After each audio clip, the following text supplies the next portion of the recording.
أعوذ بالله من الشيطان الرجيم بسم الله الرحمن الرحيم وهو الذي جعل الليل والنهار خلفة لمن أراد أن يذكر أو أراد شكورا صدق الله العظيم. Ladies and gentlemen, it is the 7th of Ramadan 1441 Hijri calendar, the 1st of May 2020, today here in Karachi, Pakistan. I am Kashif Shehzada. In this short talk, I would like to discuss the importance of time management, especially in relation to Ramadan. Time is short. There is no doubt about that.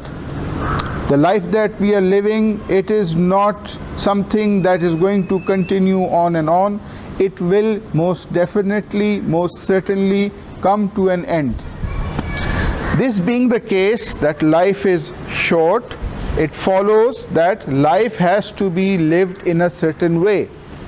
We have to value our time, because if we do not value the time at our disposal, we will not be able to do something useful with it. We will waste our time. We will waste it in vanities, in frivolities, and we will divert from the mission of life. Islam gives us a purpose of life. Islam is the lifestyle which is revealed by God through the agency of Prophet Muhammad, peace be upon him, and it gives us a purpose of life, a goal of life. That goal, the goal of life, is not within life itself. It does not end during our lifetime.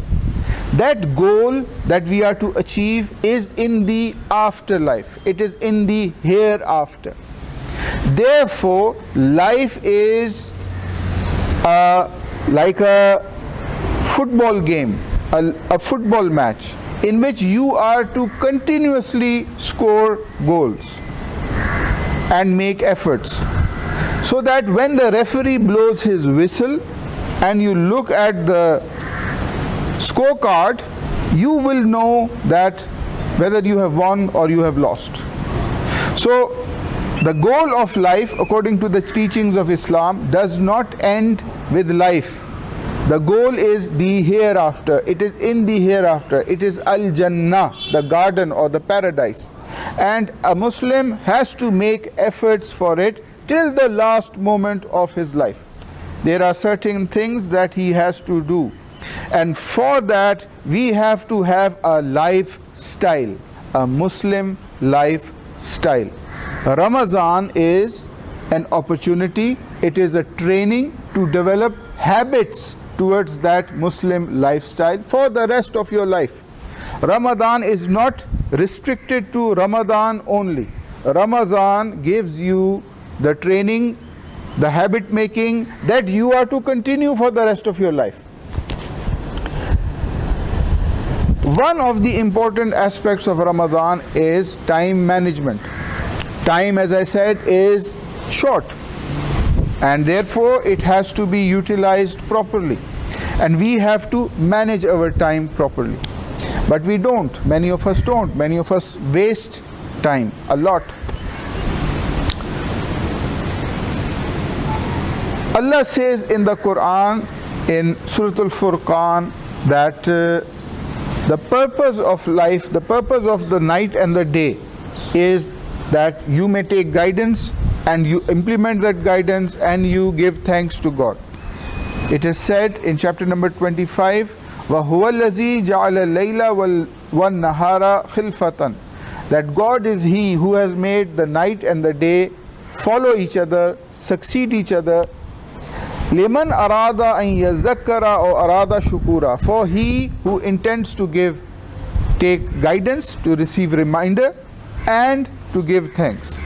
So why is this day here today at our disposal? It is here so that we receive guidance of God, and that we implement that guidance, and that we give thanks to God.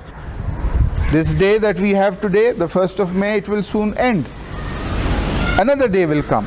That day too is an opportunity for you to take reminder and to implement that guidance, to become a better human being. Each day of our life is an opportunity for us that we are not to miss, that we are to remember God's guidance, implement that guidance in our life, and give thanks to God. As God said, وَهُوَ الَّذِي, and God is He, جَعَلَ اللَّيْلَ وَالنَّهَارَ خِلْفَةً, who has made the day and the night as successors of one another. لِمَنْ أَرَادَ أَنْ يَذَّكَّرَ, for he who intends to take reminder, أَوْ أَرَادَ شُكُورًا, or he intends to give thanks, to give his gratitude. So let us not forget that every day is important. Every day of your life is important. Every day of your life is an opportunity for you to score goals, to score as many goals as possible. The goals of, not of the football game, metaphorically speaking, of the good deeds that you are supposed to do. Ramadan also gives us a morning routine. It trains us to develop a morning routine, the habit of waking up early in the morning and to have a set routine. Morning routines are extremely important. If you ask successful people, business persons, sports persons, leaders, that what is their daily lifestyle like, you will discover that all of them have a morning routine. They are all early risers. They wake up very early in the morning and they have a set routine that they are to follow. They don't just wake up and think, oh, what is it that I should do? Should I do this? Should I do that? They have a pre-planned routine that they have to follow. This is the lifestyle of every successful person. A sports person training for the Olympic gold medal, what time of the day would he wake up? Would he wake up at 8 a.m., 9 a.m., 10 a.m.? No. He wakes up at the crack of dawn or even before that. And he prepares himself, he trains himself, he goes for his workout, he goes for the practice session to the gym or the field or the courts, wherever, and he masters his art. That's his morning routine. It is then that he will be able to compete in the Olympic Games and he will have a chance to win a medal, a bronze medal, a silver medal or a gold medal. Similarly, any other person who is looking to achieve something in life, he is an achiever. He has a morning routine. He wakes up in the morning, he would have a cup of coffee, he would check his email maybe, or he will go to the gym, he might do some reading. He has a set routine. Believers in Islam also have a morning routine given to them by God, revealed to them for their life by God. What is that morning routine? They are to wake up at Fajr, before Fajr. Fajr is dawn. They are to be awake at that period of time. They are not to be sleeping. You are not to be asleep when it is time for Fajr. You have to wake up and do Salat al-Fajr, the morning prayers. Allah says in the Quran, أَقِمِ الصَّلَاةَ لِدُلُوكِ الشَّمْسِ إِلَى غَسَقِ اللَّيْلِ وَالْقُرْآنَ الْفَجْرِ إِنَّ الْقُرْآنَ الْفَجْرَ كَانَ مَشْهُودًا. That establish the Salah that during the day and the night, and the recitation of the Quran at Fajr. Verily, the recitation of the Quran during Fajr time is witnessed. So, we have to perform Salat al-Fajr during the morning and then we have to recite the Quran. So, this is a morning set routine that you have to follow. But during the year, we might not be doing this. You might be asleep when it's time for Fajr. You miss your Fajr. Ramadan changes that. Ramadan disrupts your, the bad routines that you have, the bad habits you've picked up, and it molds you into a groove. You have to wake up to keep a fast.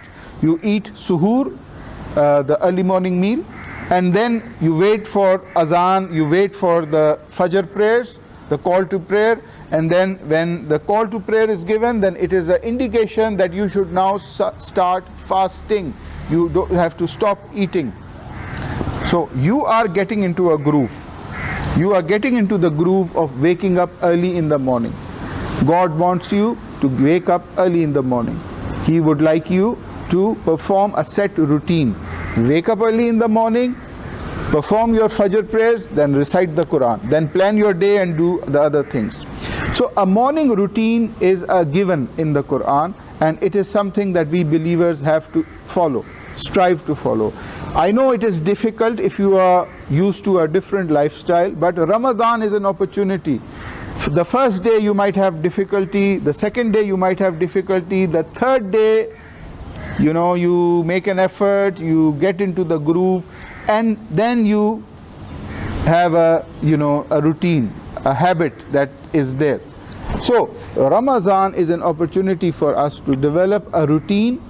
It will disrupt your lifestyle in the beginning, yes, but then eventually you have to get into the groove of things. And life is short. Keep this in mind, please. Life is short. The number of years at our disposal are limited, and we have to make the best use of it. Allah says in the Quran that He will ask people on the Day of Judgment, and this question gives us the reality of the life that is at our disposal. He says in Surah Al-Mu'minun, chapter number 23, قَالَ كَمْ لَبِسْتُمْ فِي الْأَرْضِ عَدَدَ سِنِينَ. He will say, how many days did you stay on earth? On the Day of Judgment, He will ask people, how many years did you stay on earth? People will reply, قَالُوا لَبِسْنَا يَوْمًا أَوْ بَعْضَ يَوْمٍ. They will say, we stayed a day or a part of it. فَاسْأَلِ الْعَادِينَ. Ask those who keep the count. What is life like? A day or a part of it. That's how short life is. Allah will reply, قَالَ إِن لَبِسْتُمْ إِلَّا قَلِيلًا. Verily you stayed but only a little. لَوْ أَنَّكُمْ كُنْتُمْ تَعْلَمُونَ. If you but knew. We will stay a very short period of time in this earth. And every day is an opportunity for us to grow and to develop into a better human being by applying God's guidance, by implementing God's guidance in the Quran, which has been given to us through the agency of His Prophet and Messenger Muhammad, peace be upon him, and to become better human beings so that we achieve a goal. The goal of life is not in life itself. The goal of life is in the afterlife. You will get to know whether you are successful or not in the afterlife when you go into Al-Jannah, paradise. So, ladies and gentlemen, let us not waste life. Let us not divert ourselves from the goal of life that has been given to us by our Creator. Let us make an opportunity out of life. Let us make each day that is at our disposal an opportunity to do good deeds, to implement God's instructions and guidance, and become better human beings. And Ramadan is an ideal and it's an excellent opportunity to make use of that daily time that is at your disposal. By waking up early in the morning, by performing a morning routine, and to then begin your daytime. Fasting also helps us with our digestive system. You ask the experts and they will say very truly that when you space out your meals, when you give your digestive system a break, then it helps you, in your health, physical health as well. So fasting is really good. It is wonderful. It is beautiful. Keep a fast. Even if you are a non-Muslim, all those listeners of mine who are non-Muslim, I would urge you to experiment with fasting, to try and keep a fast and see how it feels. It's wonderful. Food is not on your mind, and during the day you are able to get a lot of things done. When food is not on your mind, when you skip lunch, you skip tea, you have a morning meal and then you have an evening meal, you space out your meals, then during the daytime you manage to get a lot of things done. Try it and see. It's lovely, it's wonderful. You will accrue the benefits, you will feel the benefits. So Ramadan is that opportunity. Let's make the best out of it. Thank you for listening. Assalamu alaikum wa rahmatullahi wa barakatuh.